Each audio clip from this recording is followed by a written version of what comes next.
జగన్మోహన్ రెడ్డి గారి హయాంలో ఆర్థిక విధ్వంసం జరుగుతూ ఉంది. రాష్ట్రం శ్రీలంక అయిపోతుంది, పాకిస్తాన్ అయిపోతుంది, వెనుజులా అయిపోతుంది. రాష్ట్రంలో ఆర్థిక ఎమర్జెన్సీ విధించాలి అని చెప్పి ఏకంగా కనుక కేంద్రానికి వాళ్ళకి వీళ్ళకు లేఖలు బాబోయ్.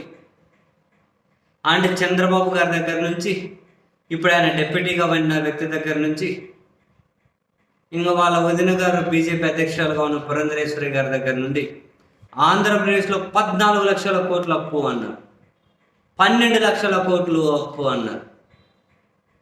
సరే, ఫస్ట్ టైం వీళ్ళు అధికారంలోకి వచ్చిన తర్వాత గవర్నర్ ప్రసంగంలో అయితే 10 లక్షల కోట్ల అప్పు అని చెప్పించారు. దానికి సంబంధించిన ఆధారాలు చూపెట్టారా? దానికి సంబంధించిన ప్రూఫ్స్ చూపెట్టారా? ఊరికే మాటలు. తాజాగా ఇవన్నీ అబద్ధాలని చెప్పి తేలిపోలేదు. సాక్షాత్ అసెంబ్లీ వేదికగానే వైఎస్ఆర్ కాంగ్రెస్ పార్టీ ఎమ్మెల్యేలు తాటిపర్తి చంద్రశేఖర్, మరో ముగ్గురు, ఓరో 4 ఎమ్మెల్యేలు ఏమో అసెంబ్లీలో ఒక ప్రశ్న అడిగారు. ఏమని? 2014 జూన్ 2 నుండి,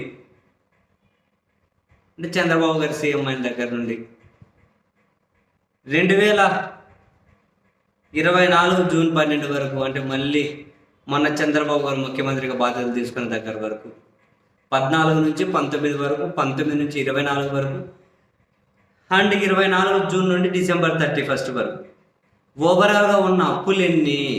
ఆంధ్రప్రదేశ్ మొత్తం అప్పులు చెప్పండి అని అడిగారు. దానికి సాక్షాత్తు ఆర్థిక శాఖ మంత్రి గారు చెప్పిన సమాధానం, ఇప్పుడు జగన్ గారి పీరియడ్లో 19 నుంచి 24 వరకు చేసిన అప్పులు, పబ్లిక్ అప్పులు అయితే 2,34,225 కోట్లు, కార్పొరేషన్ అప్పులు అయితే 1,05,355 కోట్లు, ఓవరాల్గా 3,39,000 కోట్లు అప్పులు. అండ్ జగన్ గారు దిగిపోయినట్టుగా ఉన్న అప్పులు 5,19,192 కోట్లు. అన్ని సంక్షేమ పథకాలు ఇచ్చి అంత డబ్బులు పంచినా కూడా ఆయన దిగిపోయే నాటికి మొత్తం ఉన్న రాష్ట్ర అప్పులు 5,19,192 కోట్లు. అసెంబ్లీలో సాక్షాత్తు ఆర్థిక శాఖ మంత్రి గారు చెప్పినటువంటి సమాధానం. మరి ఎక్కడికి పోయి 14 లక్షల కోట్లు? ఎక్కడ విధ్వంసం జరిగిపోయింది? ఎక్కడ చూస్తే భయం వేస్తుంది?